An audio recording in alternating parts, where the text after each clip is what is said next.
is on, so if you can kind of mute yourselves, that'd be great. Thank you.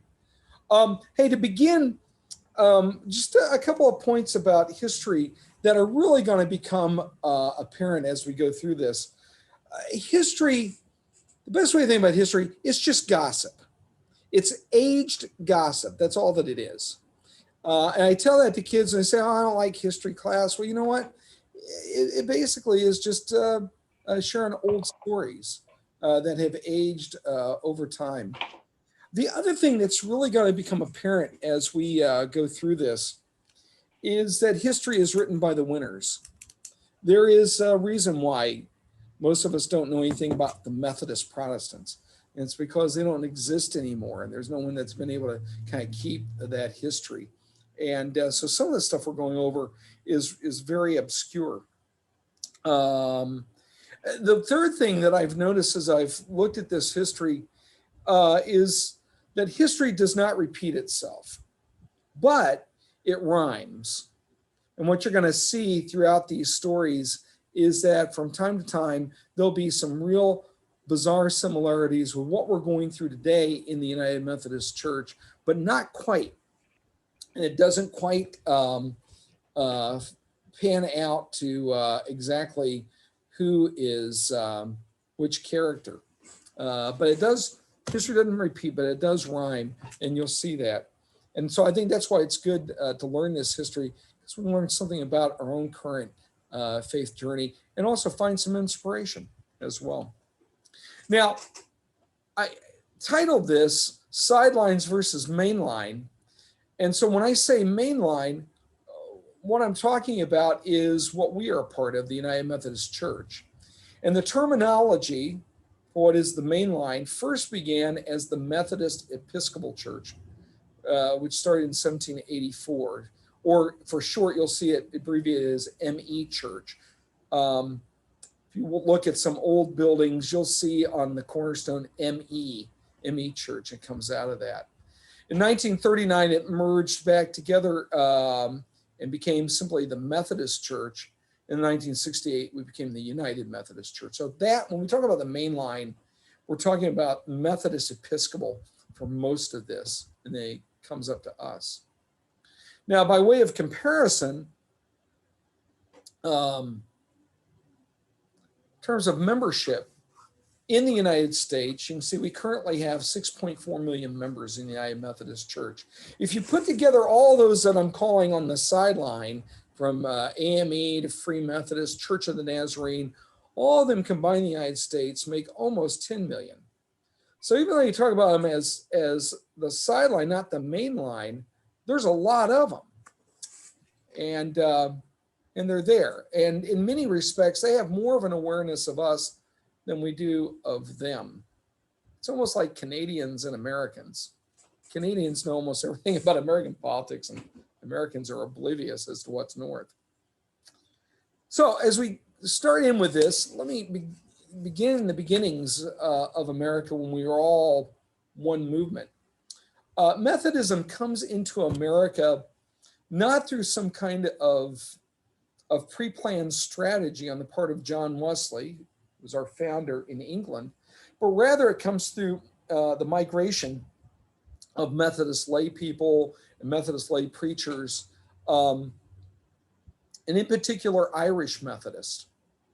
And it lands in a couple of different places in the colonies.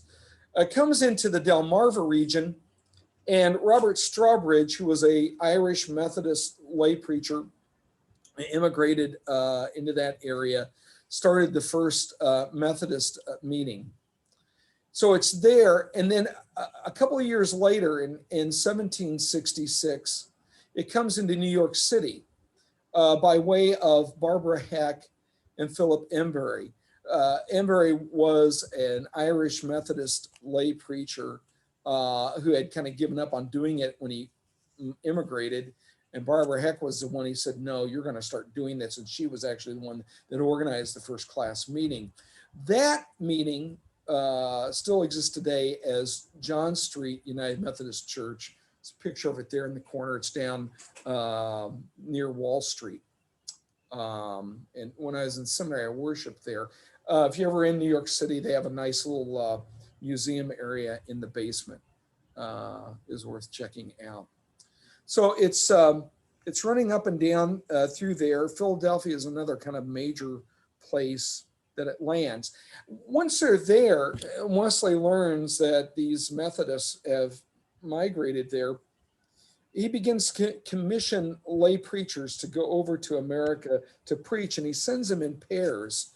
The first pair that goes over it goes in 1769, which is Richard Boardman and Joseph Pillmore, and then there's a series of pairs that go over. One of which is Richard Wright and Francis Asbury, who go over in 1771. What happens with the Revolutionary War is that they all leave, except for one. And the one who doesn't leave is Francis Asbury. He sticks it out. In fact, for a period of time during the Revolutionary War, he's in hiding in the swamps of Maryland. And it's because Wesley was opposed to the Revolutionary War. He issued a series of tracts denouncing it and criticizing the colonists for breaking away. So early on, Methodists had this kind of pro-British reputation, even though there were a number of American Methodists who actually fought in the Revolutionary War on the colonial side.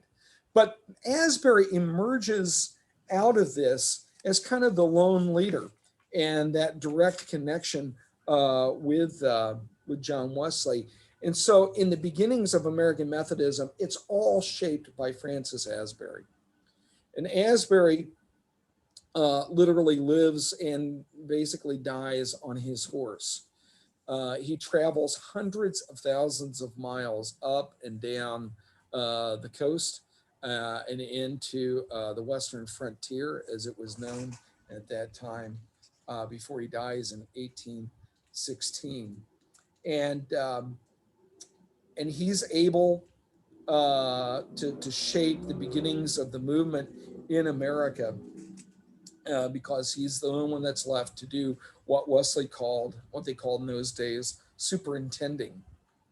As he's there, and as Methodism kind of grows in around this Revolutionary War period, the Southern Methodist preachers have a particular independent streak about them. And they have been waiting for Wesley to figure out a way to get ordained priests to America to be able to administer the sacraments to the Methodists. Because if you can imagine that the Anglican priests have pretty much all left, or they have stayed in the cities. And so out in the rural areas, which is where Methodism was really flourishing, they had no access to that kind of sacramental leadership. So it kind of comes to a head with a conference of Methodist preachers in Fluvanna County, Virginia in 1779. And they basically are going to take it upon themselves to start ordaining one another, basically a Presbyterian system. And at the last minute, Asbury is able to intervene and talk them down from this and said, listen, give me some time and get back with Wesley so that we can do this properly.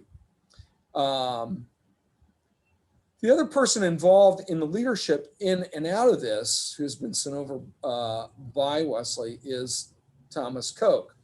Coke is an ordained Anglican priest who comes over, but he's in and out of the scene constantly. The one who's really on the ground, who really develops the bond with these Methodist preachers, is Asbury.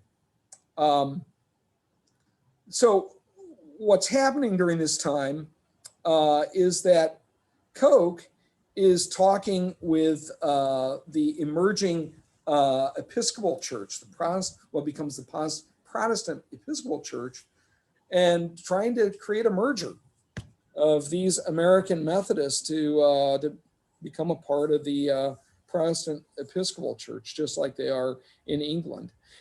At the same time, Charles Wesley is having some of these conversations as well. And ultimately, it goes nowhere.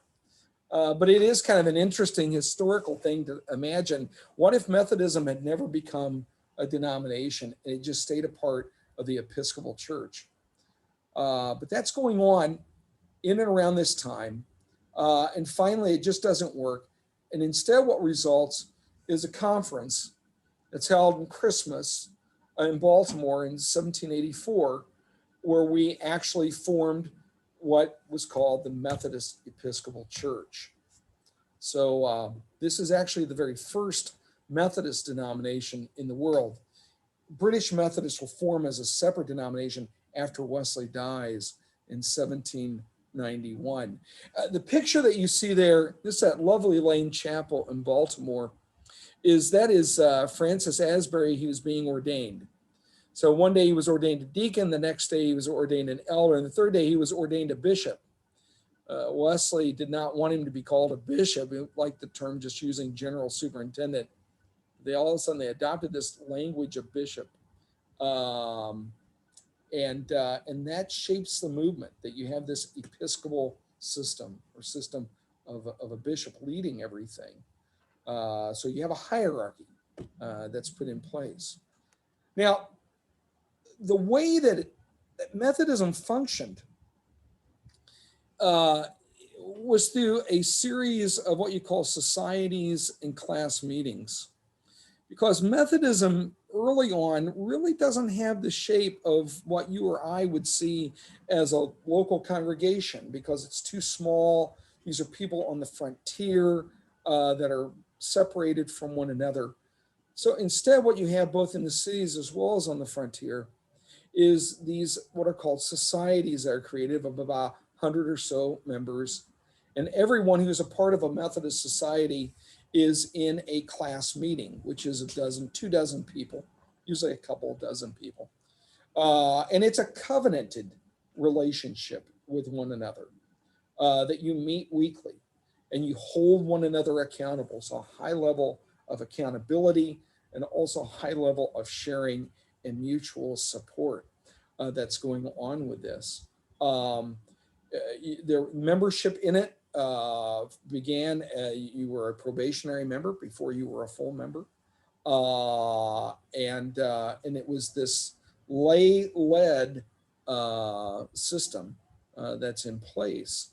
The goal was to cultivate holiness in one's life, to cultivate sanctifying grace, if you will, so that you could experience the fullness of God's grace in this lifetime. And the way that they referred to that, the way John Wesley referred to that, is that you can only do that in relationship with other people. You can't go off in the woods and do it by yourself. You have to do it in your and through your class meeting. And so he called that social holiness. Social holiness has nothing to do with social justice, okay, in the original way that it was used. And but it was about you coming together in a social setting to hold one another accountable, the strict accountability, this kind of tightness of bond, so that you would encourage one another. And the goal was sanctification of your life. Very, very different terms than what we talk about today about membership and even the purpose of membership. So along with those class meetings, because they were strung across the United States and these nip-switch little places, and didn't function fully as like what you or I would think of as a full kind of church life, and didn't have frequently every week someone who was ordained to be there. They would meet on a quarterly basis to do some of those other functions, whether that was taking communion, or sometimes it was a wedding, a marriage, licensing of preachers, of leadership. But the quarterly conferences were not just business meetings, but they were spiritual experiences. They were prayer meetings. And the quarterly conferences quickly evolved into camp meetings, where when you came for the conference, you stayed for 3 or 4 days and camped out. And while a lot of these folks were illiterate, they were really smart sociologists about what happens in group dynamics that's going to foster this religious passion. So these were incredibly intense religious meetings that went on, all of which was kind of embodying the cultivation of holiness or sanctification. Now, what's linking all of these groups together is going to be the traveling preachers, also known as circuit riders. A preacher could become located, and they called them local preachers, and they usually located when they were too tired from traveling. A traveling preacher would be assigned to circuit, and usually assigned 2 preachers to a circuit in a geographical area that would be anywhere from 200 to 500 miles in circumference. And if you and I were assigned, you'd work kind of one end of it, and I'd work the other. There would be about 25 to 30 what you call preaching stations, where these class meetings or societies would come together. And you would complete your circuit every 4 weeks or so. So basically, you're traveling on average 400 miles a month, either on horseback or a lot of times walking. In other words, the average is going to be about 14, 15 miles a day of walking. And you walk, you preach, you walk, you preach. Now that was balanced out by class leaders and local preachers at the local level. So you had this balance between these traveling preachers and local lay leadership that was there. It was very, very difficult work. There were always issues of compensation. They were poorly paid, but more importantly, health issues. For example, in 1819, 60% of the traveling preachers died before the age of 40. Okay? So if you lived to be, in your 40s, that was kind of you were an old guy in the conference. And the conference was not lay people, it was just the clergy. So the conference was really made up of just the preachers who came together. In that sense, Methodism really, in its early years, looks much more like a Roman Catholic monastic order or missionary order than it does what it looks like today. So that's another feature to keep in mind, that the conference that would meet is a conference of preachers who had been traveling. And they were the only ones that had full membership in this. So this is a young man's movement, by and large. And that doesn't mean there weren't women in leadership, but they were at the local level. And they were what you call exhorting. They were preaching, they were leading, they were stewards as well. So, and also I'd say in these camp meetings, the sharing that went on was wide open. It was not just men who were preaching or testifying or exhorting, but there were women, there were blacks, there were whites, there were children. It would have been unusual if it had only been men who had been doing that. So that's the system. It's essential to remember that, because the problem that we're going to talk about tonight all goes back to the way this system works. The system works because Asbury and Koch, but mostly Asbury, is the one who is assigning preachers. He has sole authority to appoint all of the preachers every year to their various circuits. Okay? So this is a top-down, kind of like a military system. Koch is in and out of the United States, not often there. So it's really Asbury. Asbury, as authoritarian as he is, has the credibility and the trust of these preachers because he's traveling as well. He is constantly he's not expecting them to do anything that he wouldn't do himself. And so for that, he really is given a lot of power and authority. But it is an organization that is evolving in real time, and they're kind of making it up on the fly, right? It quickly, one other thing too about Methodist circuit riders and horses, they became very attached to their horses for obvious reasons. There's one great story about Asbury, that one of his horses, he just was in mourning over Jane, his horse who had died. He went through about 4 or 5 horses in his lifetime. There's another preacher where he, after his horse died, wrote in his journal about how he hoped that on the day of resurrection that he would be reunited with his horse. Not his wife, but his horse. So the question, so with that system in mind, then here's the central question that comes up, is what should be the shape and the limits of episcopal authority? Right? And that's a question that is still with us to this day and ends up getting talked about over and over again. It's going on right now in the United Methodist Church. If you've watched listened or read any of the news about what's going on in North Georgia or New Jersey or California with some reappointments that have been made that are controversial, it has to do with how much authority should bishops have. Okay, so that's the background to this very first breakaway group, which is known as the O'Kelly Schism. So James O'Kelly was an early circuit rider. He was there at the Christmas conference, one of the very first elders to be ordained in that conference. He was a veteran of the Revolutionary War, which is essential to remember because his understanding, his political viewpoint, his view of society is shaped by the values of the revolution. And he brings that into the church.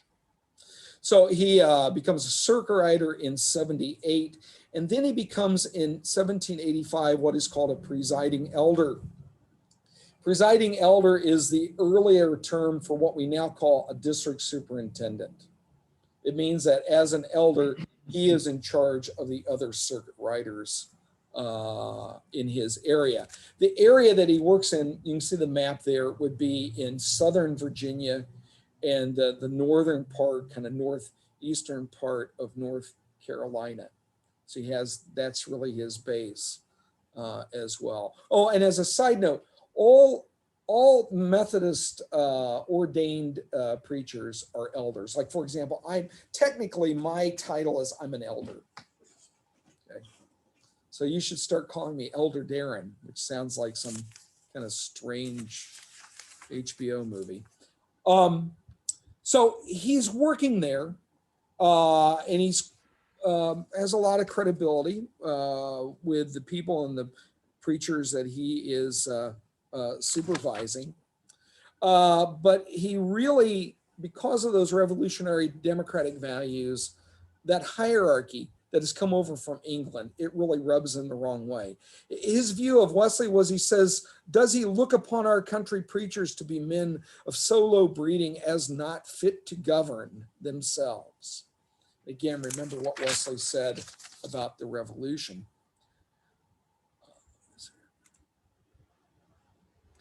Early on,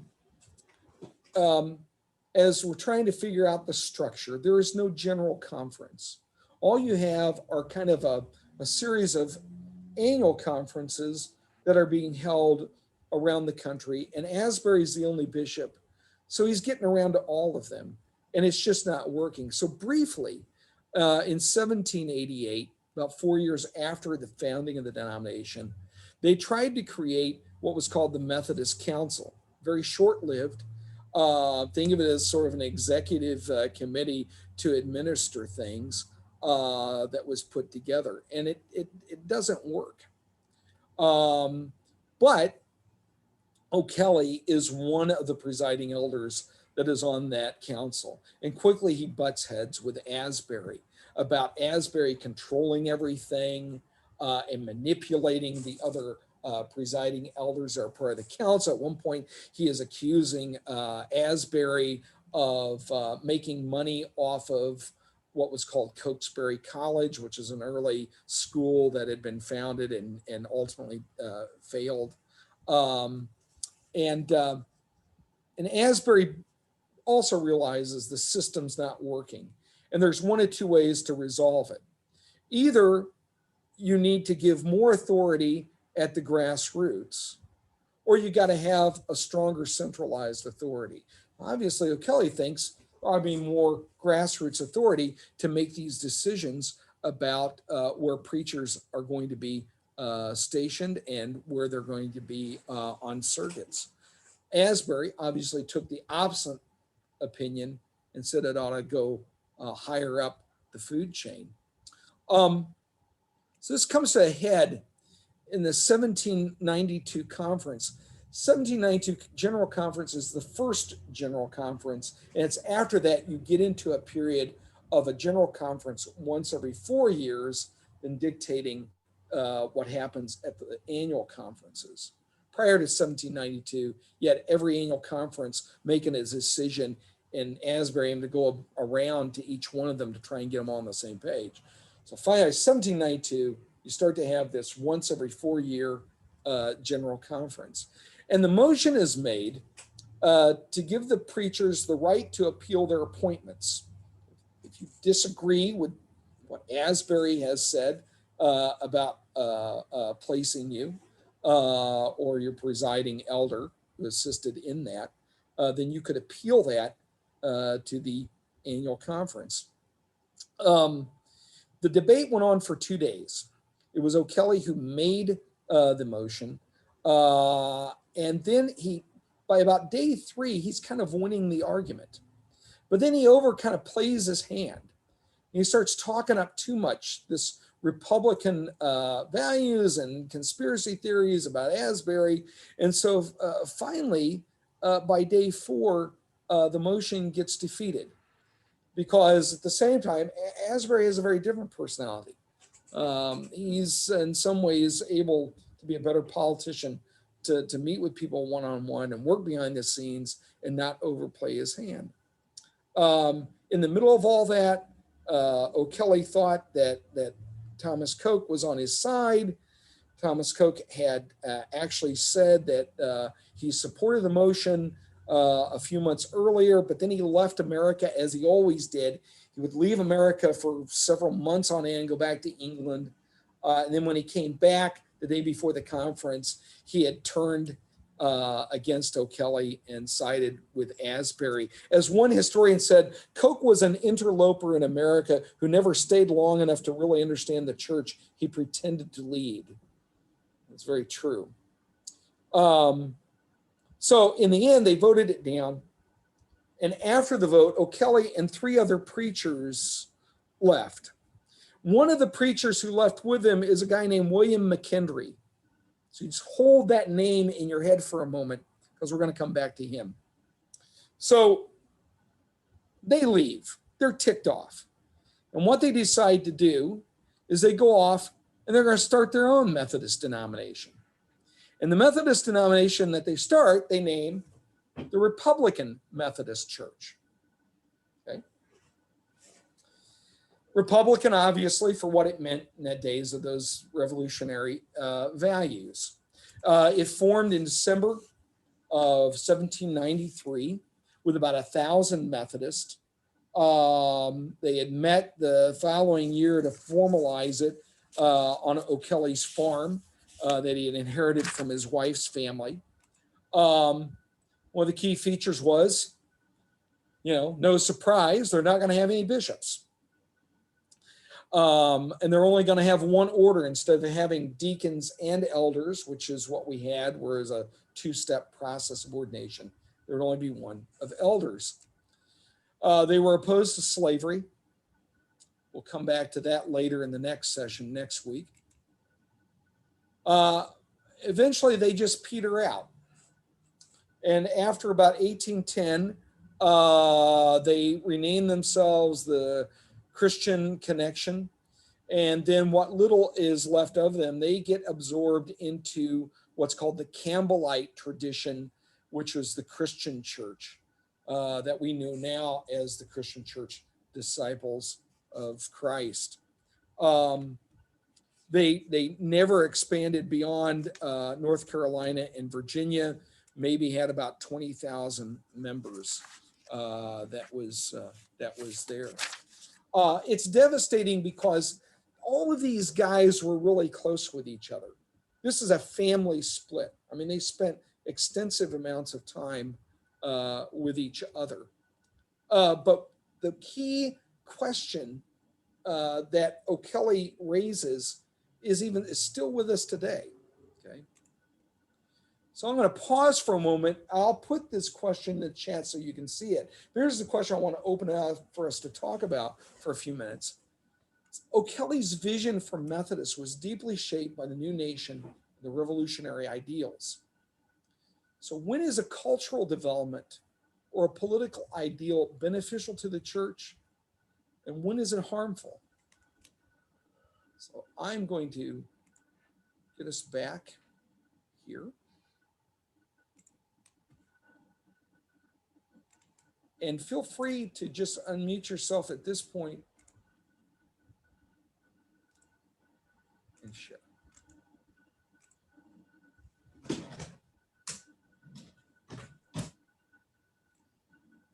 I think an ideal is helpful when it helps point us to Christ and to the following of Christ and to loving each other. I think it's harmful when we start to worship it instead of God.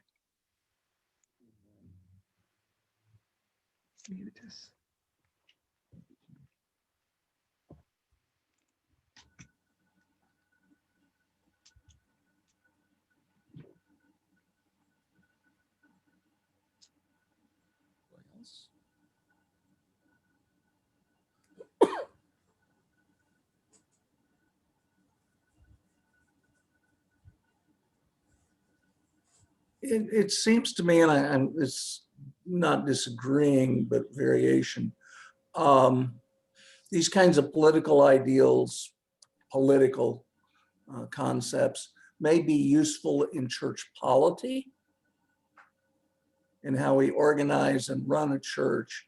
And kind of like we just said, what matters is that they're a tool to run an organization. They're not something that you worship. They're not an end, they're a means.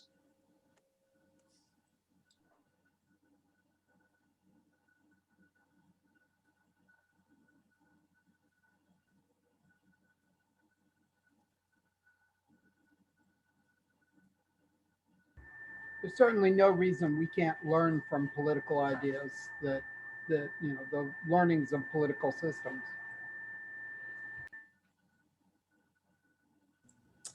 I would even expand it beyond just kind of cultural trends, right?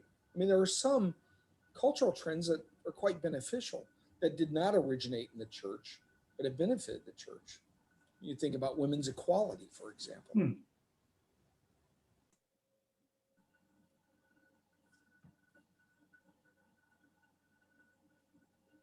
And creation care. Yeah, very much so. It's interesting. Paul Tillich, the theologian, talks about reverse prophetism, that the Spirit works kind of in reverse to give a prophetic message to the church, to help the church kind of rediscover something that it had always, that was there but is missing.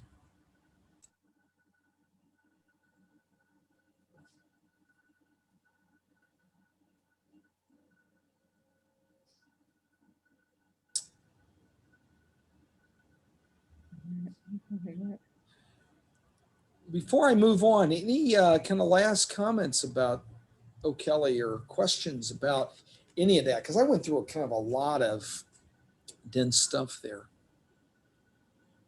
The naming the church Republican Church at that time was a very important event. It's very different in our time. Republican means no king. And so getting rid of the bishops was obviously a central part of that. And therefore looking at a more democratic organization of the church, which ran into trouble because now how do you control the sudden sweeps of passion that run through democracies, passions of the fathers since before the Greeks. And so the whole notion though that you could do that was a very key one to that argument. And one of the things that's important is to point out that 1784, when we began the first Christmas conference and all, is the year in which the American Revolution ended. And that was so important because Wesley had always sent his people to communion every Sunday at the Anglican Church. Now suddenly there are no Anglican churches in America. I got sent to another American denomination. So suddenly we had to take on the form of a church in a way we never had up until that point. That's why the societies and classes had been so important. So they were for forming the inner spiritual, but the outer religious forms were always left up to the Episcopal Church or the Anglican Church. Yeah, there is a sense of just trying to get caught up. It was kind of, we kind of went in kind of ass backwards to creating a denomination because of the political climate and the necessity. Yeah. Anybody else?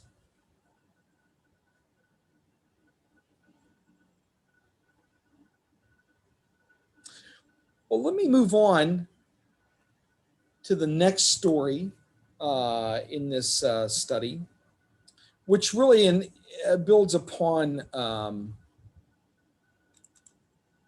all of this.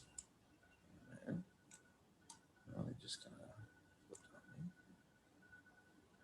of start there. I have to,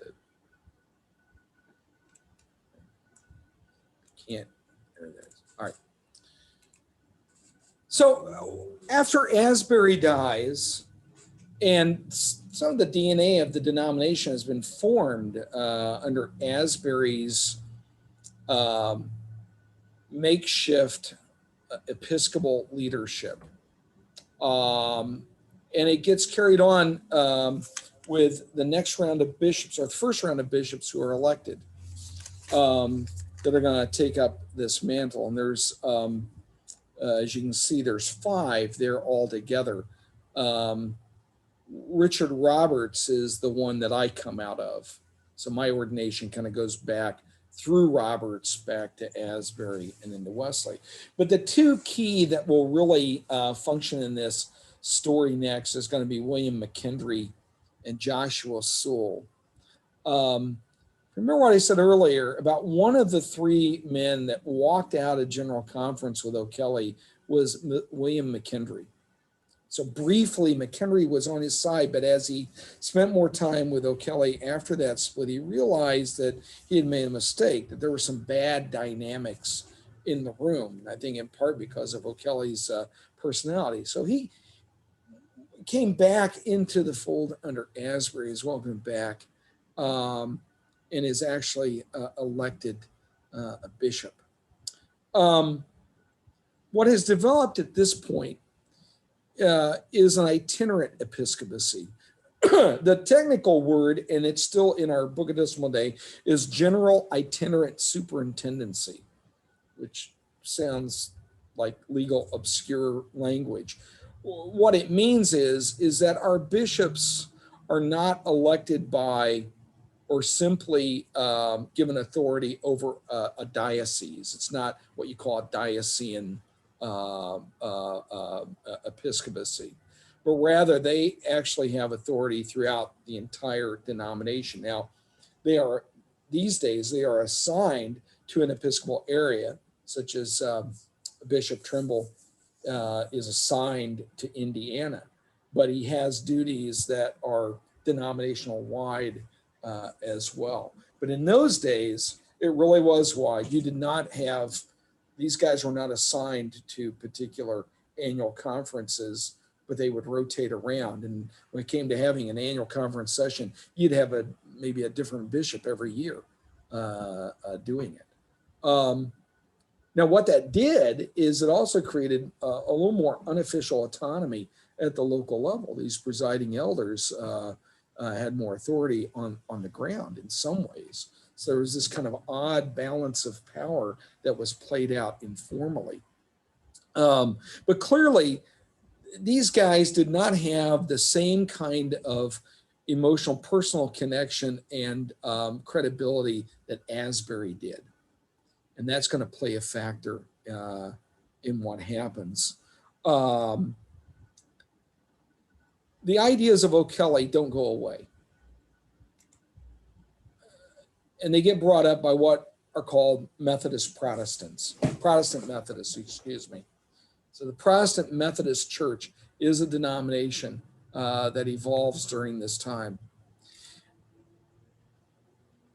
What leads up to the Methodist Protestants coming along is a series of things that happen at general conferences.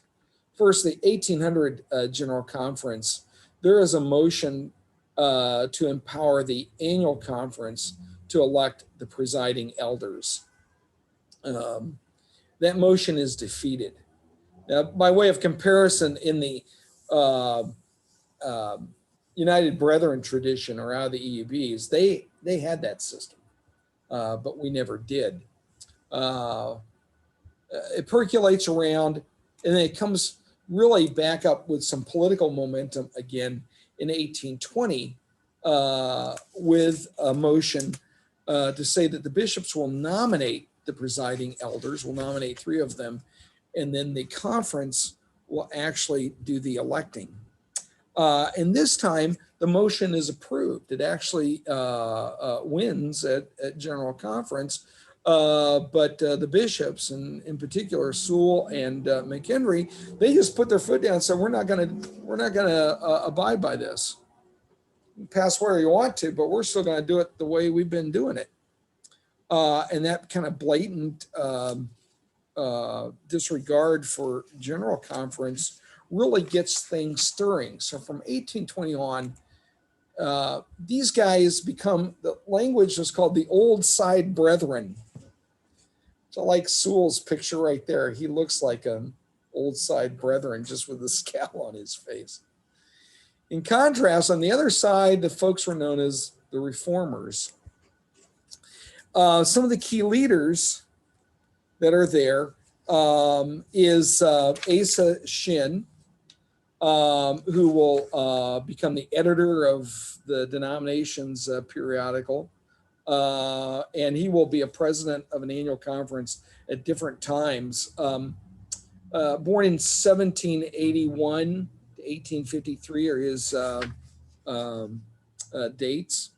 The other one is William Stockton, who is a layman, and he begins a periodical called the Wesleyan Repository, which in a couple of years gets renamed Mutual Rights. It's the first unofficial magazine within the denomination. So sort of a renegade publication, if you will. And he begins publishing a series of essays written by Nicholas Snethen, giving a biblical theological justification for why there should be more democratic reforms in the system. And in part, it becomes this debate over how you interpret scripture. He is using the book of Acts to argue that what you see in a biblical church governance is one that is Republican. And then there is this response from Sewell of just the opposite. But all of that runs through what eventually calls mutual rights. And the phrase that they use is that Snethens and others are inveighing against our discipline, against the book of discipline. Snethen has a connection with Indiana. He's actually buried in Princeton, Indiana. He traveled all around preaching. He was born in Long Island in 1769. And finally, on his way back from being out west, is residing with his children in Princeton, and there he died. And you can go if you want to, you can go visit his grave. It's on the, there's a historical marker there from the Methodist archives. So he's got this Indiana connection. And quite frankly, I've read his stuff, and it reads quite well. Yeah, Liz? This inveighing against our discipline, it sounds like there was already some kind of book of discipline at that time. Yes. In the early 19th century. Where did it come from and who wrote it? The book of discipline has always been there. It was written beginning with that Christmas conference. Okay, thank you. It's the the legislation that the conference had passed that would organize the church. Thank you. And it also included some, basic doctrines that were in there. Those articles of religion at a time would also include worship material, kind of a handbook in part too. So, yeah. If others have questions, I can only see about 5 of you at the bottom. So if you have a question, put it in the chat and it should pop up on my screen. And if it doesn't, I'll get to it when I pause again. So throughout the 1820s, things are percolating. And after the 1824 General Conference, these reformers begin organizing what are called union societies. And again, remember the terminology of a society. A union society meant that it was led by both lay and clergy, as opposed to just a circuit rider or an ordained deacon being the head of it. So here you have the embodiment of this democratic process. And they are unauthorized. The presiding elders, if you didn't have a sympathetic presiding elder, would rule them out of order. And at the heart of it, of this movement was geographically was in Baltimore and Cincinnati. Cincinnati was a hotbed of union societies and all kinds of conflicts. And constantly there were all these church trials going on against these various both lay people and traveling preachers who had organized these union societies that were unauthorized by the Book of Discipline. So they're blatantly violating the Book of Discipline. Now, the other feature with this, in particular with Snethens, to go back to him, is that he was one of the guys who had traveled with Asbury. Asbury periodically would travel with another elder as kind of an assistant. So he had been Asbury's assistant. The closeness of all of this. These union societies tended to attracting the more, quote, intelligent portions of the membership and persons not inferior to any others in piety or respectability, as it said. As I said, there's a variety of trials that went on. And finally, 2 years later, in 1826, these union societies come together in an unauthorized convention. We called it a general convention, and they drew up articles of association, which sounds a lot like, the makings of a denomination. It really was kind of a book of discipline, if you will, for them that's going on. That happens in 26.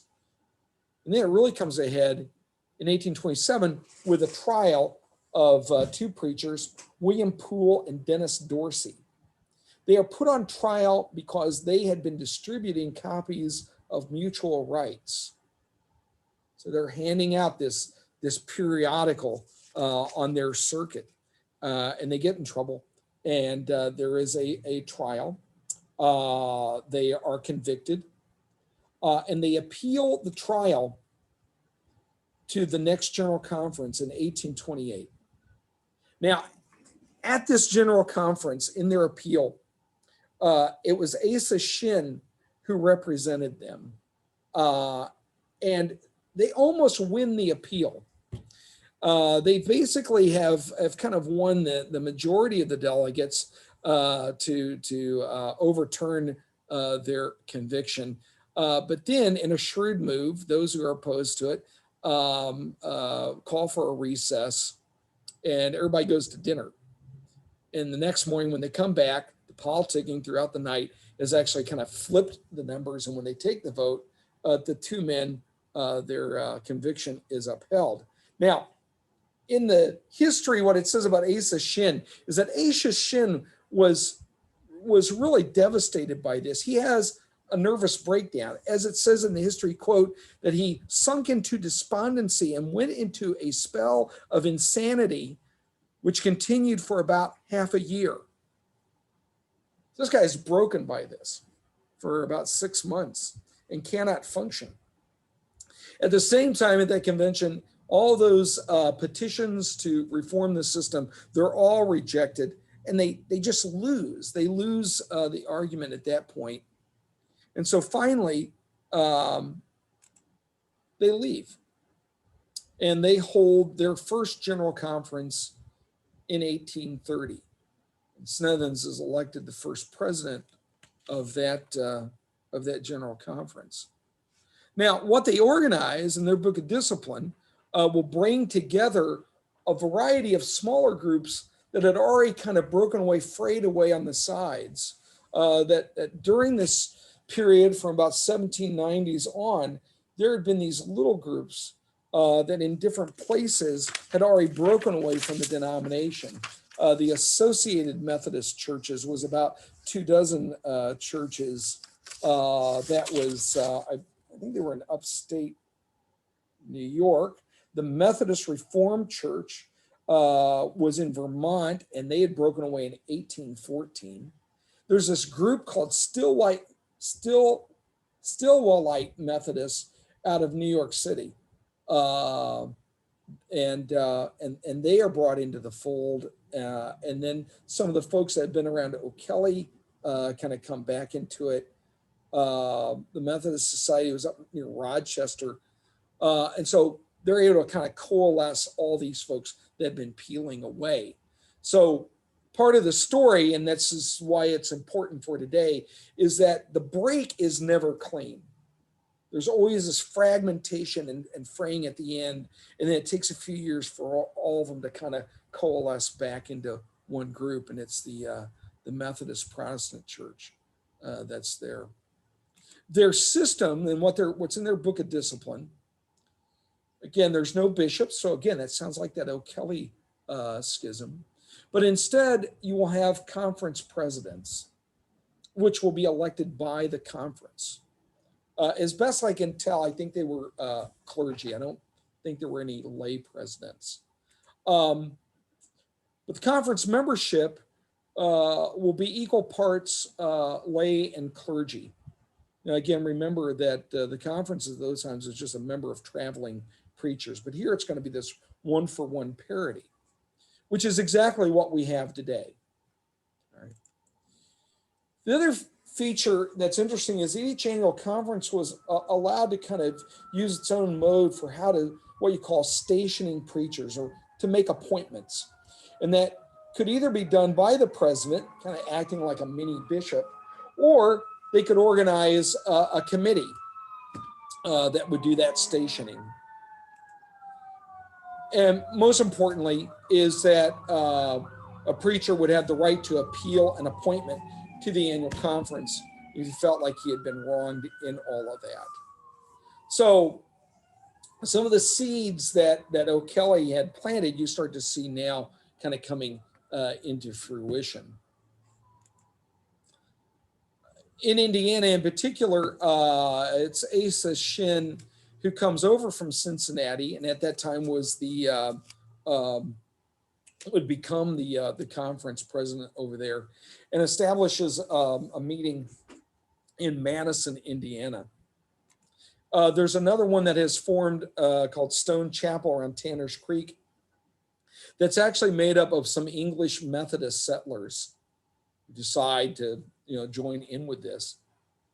For a couple of years, they've actually owned and operated a farm near Lawrenceburg that burned to the ground, and Snethens was instrumental in that. And up until 1840, they were a part of the Cincinnati Conference or the Ohio Conference. 1840, there's enough churches that are in Indiana, and eventually you will have two annual conferences in Indiana, one that's north and one that's south. So, and if I had done more research, I could tell you which churches that still exist today come out of that. So that's the Methodist Protestants in Indiana. As with the Methodist Episcopal Church, the Methodist Protestants are going to struggle with the issue of slavery. From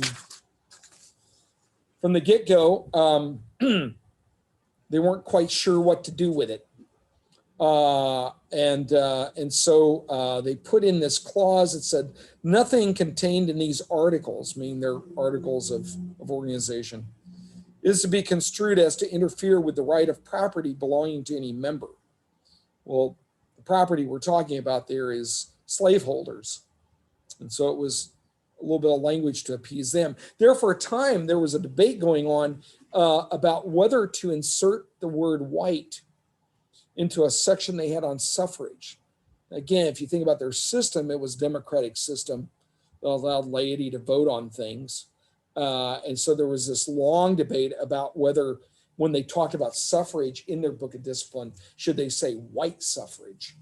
It was inserted at one point and then later removed. So this goes on until 1838, their General Conference, and they had a compromise resolution. And what they ended up doing is they made it a local issue. They said that every annual conference could make up its own rules about slavery, about whether you could be a slaveholder and be a member of the church or not. So again, a little bit of a parallel with some of the arguments in the United Methodist Church about ordination of LGBTQ persons that should be left up to a local annual conference or not. That doesn't work. And by 1842, they've watered that down. So at the most you get is a vague statement condemning it as being sinful. But then the end of that resolution says the General Conference does not feel authorized by the Constitution of the denomination to legislate on the subject of slavery. So at that General Conference, all they kind of said, we can't deal with it. Well, that doesn't work. And so finally, by 1858, there's a split. And the split primarily happens because the annual conferences in the West and in the North just don't show up for the General Conference that's supposed to take place in Lynchburg, Virginia. So those who showed up were the Southern annual conferences, and they continued just using the name Methodist Protestant.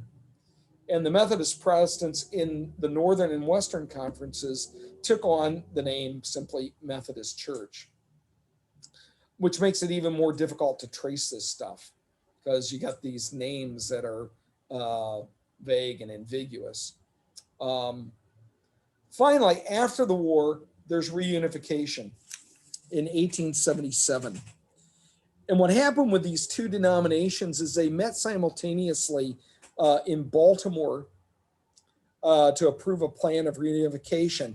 And the story goes on Wednesday afternoon, May 16th, the delegates, quote, marched along Lombard Street, one from the east and the other from the west, to the intersection of Fremont Street, where they met single file. And then they joined arm in arm, all the delegates, and then marched down to Star Methodist Protestant Church on Poppleton Street. And then they walked in and they had their meeting and they voted for reunification. So, great sermon illustration. About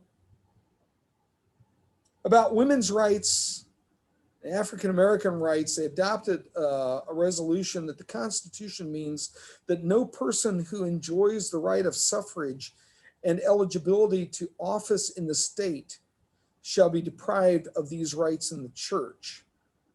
In other words, when it came to women's suffrage, they said that the annual conference could allow women to vote as long as that was allowed in the state. So they basically let what was going on in the state to determine how they were going to deal with suffrage within the church. Overall, what happens in the end is, in the midst of all of this, the Methodist Episcopal Church had started admitting laymen as delegates to General Conference a few years earlier in 1873.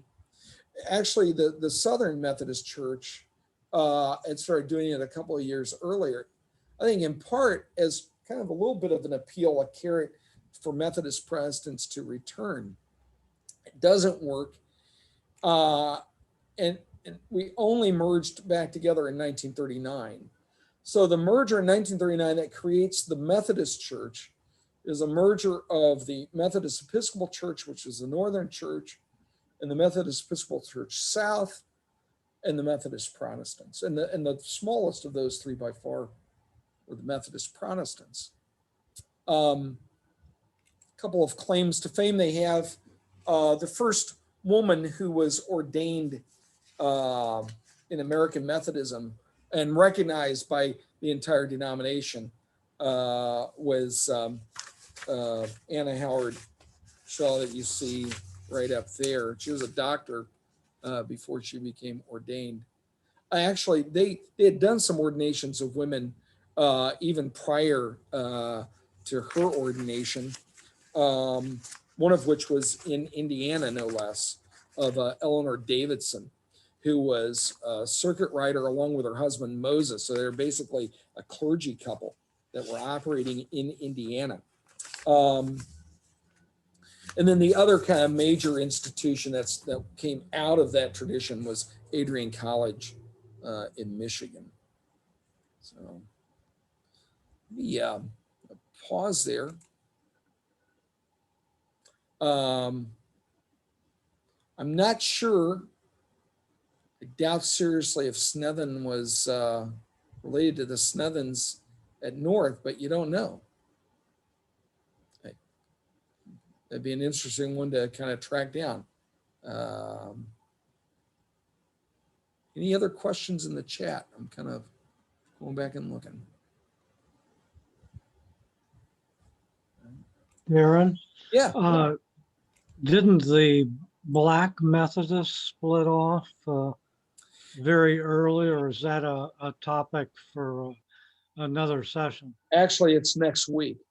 Everything next week is going to be about what happens with Black Methodists, which is going on at the same time all this is going on. So yeah, it all kind of runs concurrently. Yeah, and there is a little bit of a breakaway from the Methodist Protestants of African American churches in all of that. That's pretty small. Yeah. I have a question. All of this that was going on with the Protestant Methodist Church and all of that, that was simultaneous to the Second Great Awakening, wasn't it? Were any of these denominational changes, were they affected by the Second Great Awakening? So there were huge revivals Yeah. sweeping across the country at that time. Yeah, Methodists are all benefiting from that, regardless of whether they're a Methodist Episcopal or Methodist Protestant. They are they're feeding off of that. They're taking advantage of it, and obviously, in many cases, helping to lead that. But Second Great Awakening goes beyond Methodist. That's in part where the Christian church, that Campbellite movement that I mentioned, they are also coming out of that Great Awakening too. So, yeah. Yes. Let me see. Did I understand you to say that your ordination came from Bishop Richard Roberts? So what do you mean by that? Oh, it's always nice to be in your office when you do this. See if you can see that. This is my line of ordination that shows who ordained me, going all the way back to John Wesley. So I'm up here, and Woody White ordained me, and Woody was ordained by Marshall Reed and so forth. And right down there is Robert Roberts, who was then ordained by ASBURY. That then kind of gets me down to Wesley. So that's what that means. It's like for Methodist preachers, it's like my family tree. Goofy sort of thing, right?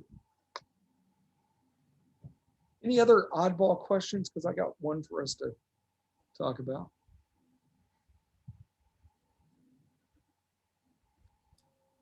Okay.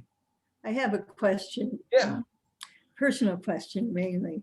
I grew up in upstate New York in the Adirondacks, and I grew up a Wesleyan Methodist. And I don't see any evidence that a group called Wesleyan Methodist formed, but I have a strong history from the Revolutionary War. My grandparents were German and fought for the English.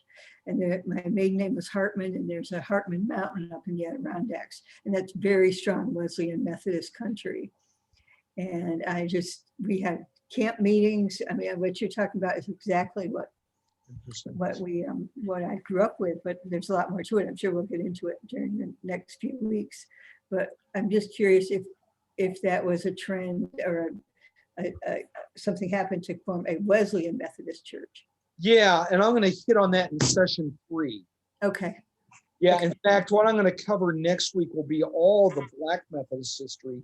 Okay. Session 3, I'm going to deal with Free Methodists and Wesleyans. Okay, great. Thank you. And then session 4 will cover all the holiness, which probably the biggest example of that is the Church of the Nazarene. Yeah, it'll be interesting if you listen to kind of how things are structured when you get to the Wesleyans. And in fact, the history, I'll probably cover this more when we get to them, but there was a very strong attempt to try and merge the Wesleyan Methodists with the Methodist Protestants right around 1870. So much so that they actually had organized a conference. It was going to be this general conference, and they were just all going to come under the umbrella of the name Methodist Church. And the year prior, the Methodist Protestants had teed up these meetings with delegates from the Wesleyans. They were all on board with this, but kind of running underneath the surface with all this politics with the college, with Adrian College, and who was going to control Adrian College. Was it going to be the Wesleyans, or was it going to be the Methodist Protestants? The Wesleyans thought they kind of cut their legs out from underneath them. And so the week of that general conference, when they're all supposed to come together, none of the Wesleyan delegates showed up. So the Methodist Protestants said, okay, we're going to go ahead and have the meeting anyway, and we'll call ourselves the Methodist Church. That is literally, it was like they're going to get married, and the groom didn't show. So, but it was that kind of a first attempt. What they would have had in common was a little bit of that anti-slavery stuff. But again, as you heard, they weren't as strong as the Wesleyans. But by 1870, that issue had obviously kind of gone away. So. I have never, all my life, grown up with relatives who for generations had been Wesleyan Methodists, who was told the history of our denomination, or I didn't know it was they were abolitionists. I really was not told anything about why I was a Wesleyan Methodist. So this is going to be very interesting for me. Yeah, in a couple of weeks, it's a strange kind of funky thing that happens with Wesleyans. Because when they begin, they are just to the left of left. Anyway. Okay, thank you. Any other questions about Methodist Protestants? I don't have a question, Darren, but I'm very jealous of your genealogy there on your diploma. Yeah. I know from advisor where my lineage is back in the 19th century, great organic chemists, but it wasn't on my diploma. Well, none of the diploma. Yeah. Yeah, it's a neat thing that they've done with that. Yeah. I have to tell you, I think the Methodist Protestants are fascinating as a tradition for us to reclaim at this point in the United Methodist Church, because there's several features that are kind of admirable. This sharing of power, the elevation of laity to actually have more authority. Laity actually, the Methodist Protestant Church had more authority than laity right now in the United Methodist Church. And there are some lay people on here tonight, I'm surprised they're still muted with that statement. You know, waiting for someone to unmute and take that on. Let me share this question to discuss about the authority of lay people. So if you look in the chat, here's my question. Contribution of the Methodist Protestant tradition, it's the affirmation of lay leadership and democracy in the church. All right. But it raises an age-old question about the delegation of responsibilities and authority. And, you know, what authority and responsibilities ought to really reside with lay people? What ought to be done by clergy, and what should they share? Now, I'll acknowledge that's a complex question that goes beyond what we could discuss tonight, but I think that's at the heart of what this history is about. Any impressions?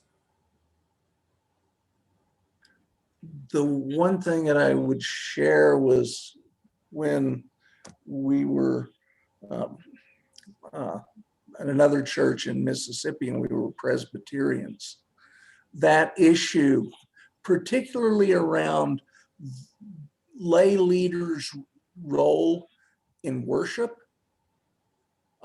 became a very contentious issue in our church in terms of, you know, the pastor wanting very, very tight control over that, and some lay leaders wanting to wrest some of that control from the pastor, or at least deal with that. And I mean, it ended up being a real schism in the church and caused the pastor to actually leave.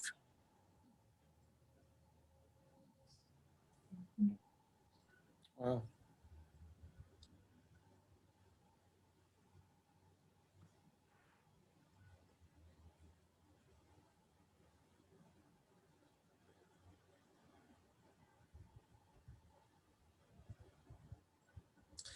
For example, one of the features that the Methodist Protestants have that we still don't have to this day is the right to appeal an appointment.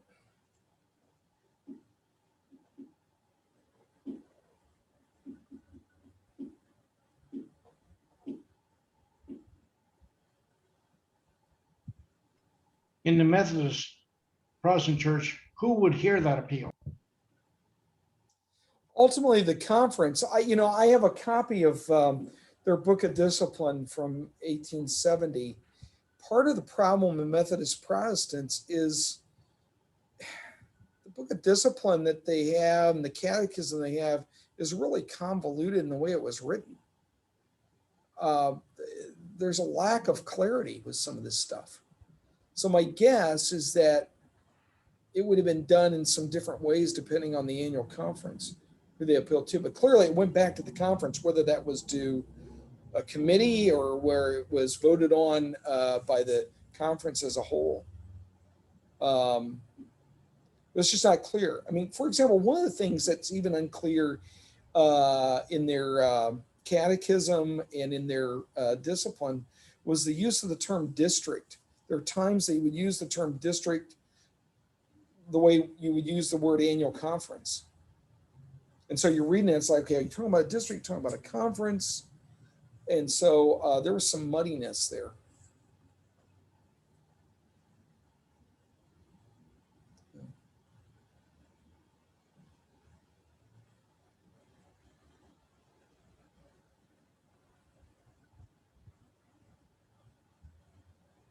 Any other thoughts?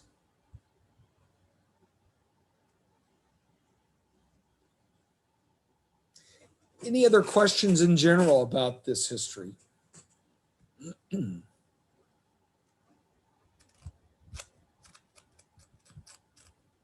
Well, can you hear me? I don't know if I'm. Yeah, Bob, I can hear you. Yeah.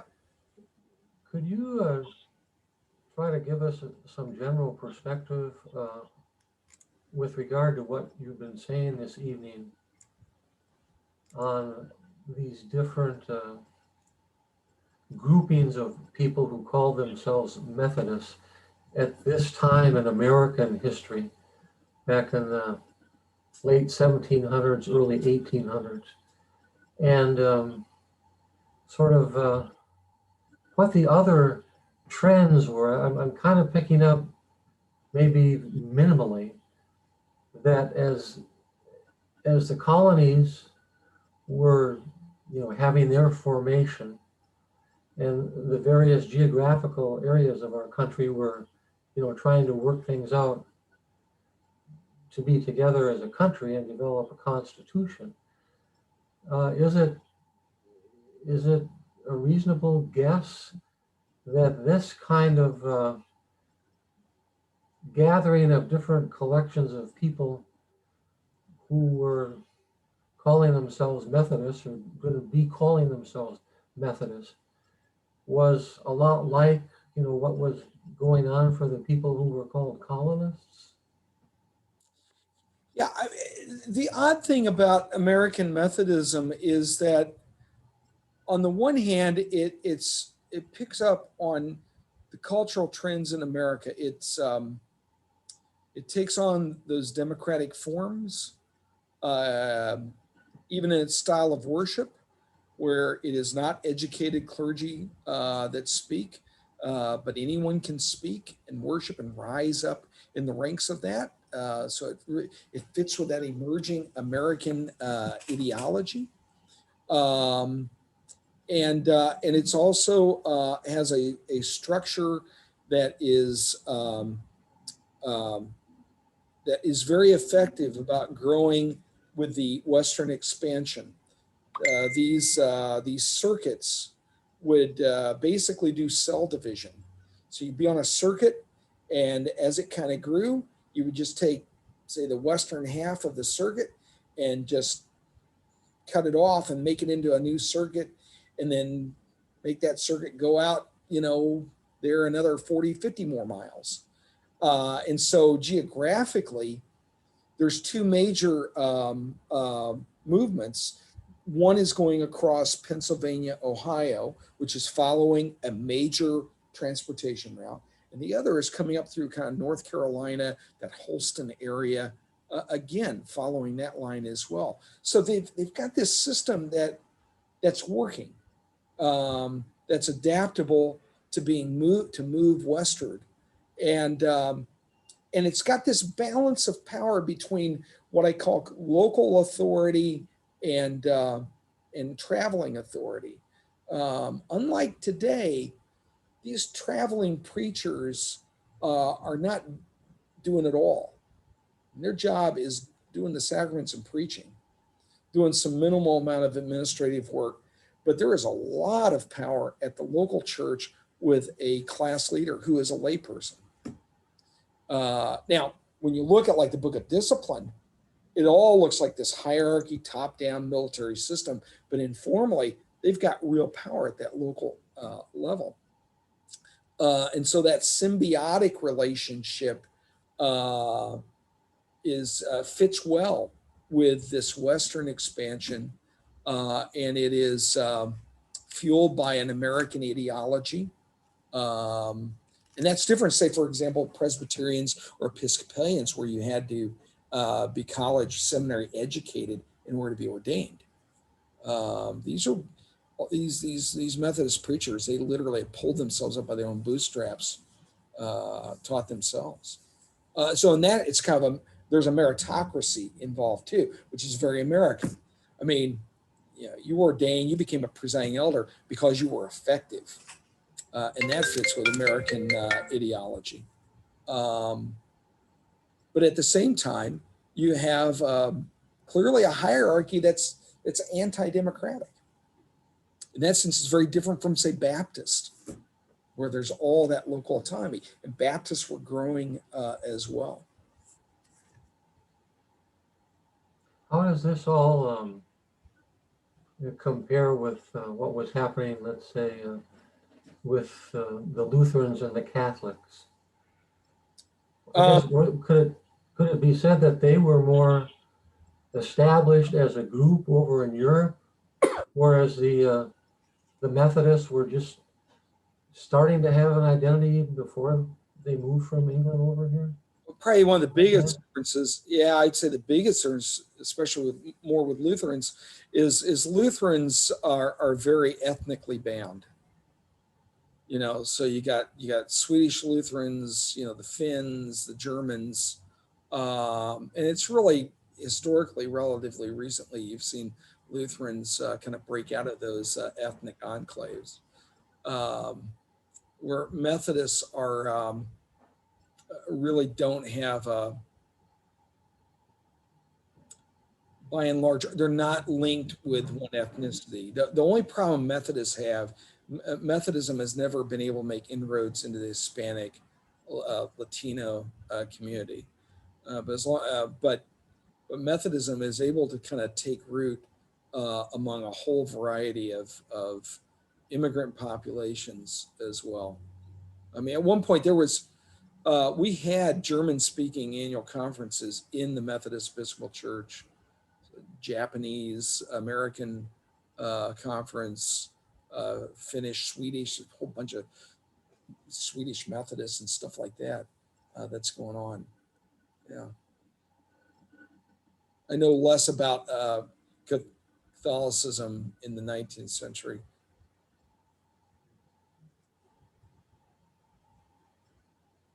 Any other questions?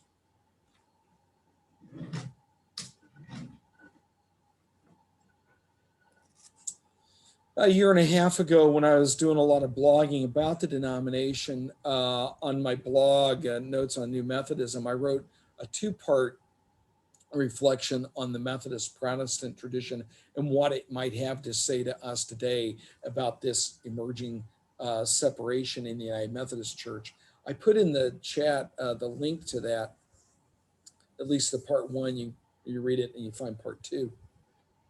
I'm kind of looking at what lessons we can learn from them. Got that. Any other questions or comments or just reflections on what you've heard?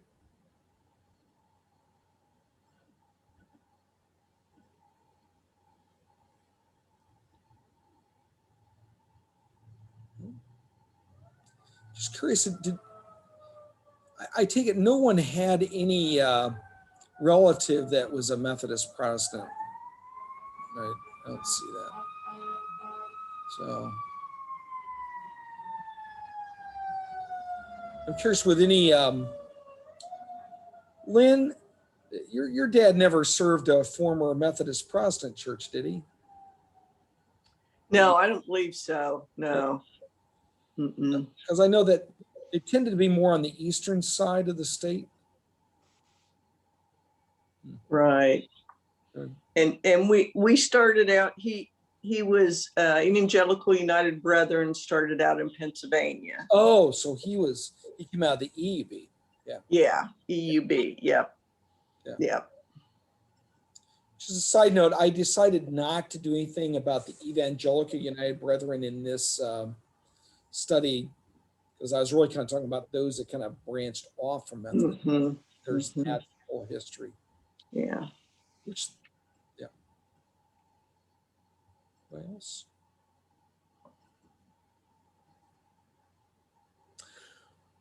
I'm going to pause there for tonight because we're on time, actually with 2 minutes to go. Like I said, this is being recorded, so if you want to go back and watch it, you can. If you need that link, simply email me and I can resend it to you. As I mentioned, the next 3 sessions, part 2 is going to be on the Black Methodists and all those traditions. Part 3, we're going to get into the Free Methodists and the Wesleyans.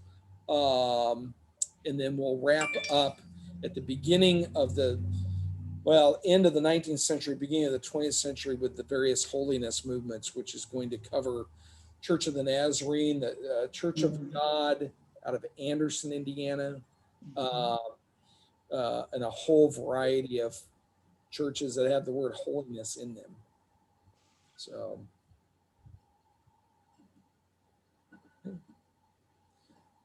Well, folks, thanks so much for joining. And if you have any questions, feel free to email me, and I look forward to seeing you next week. Thank you. Thank you, Darren. Good. Thanks, Darren. Thank you. Thank you. Bye-bye. Good work. Oh, I'm getting it.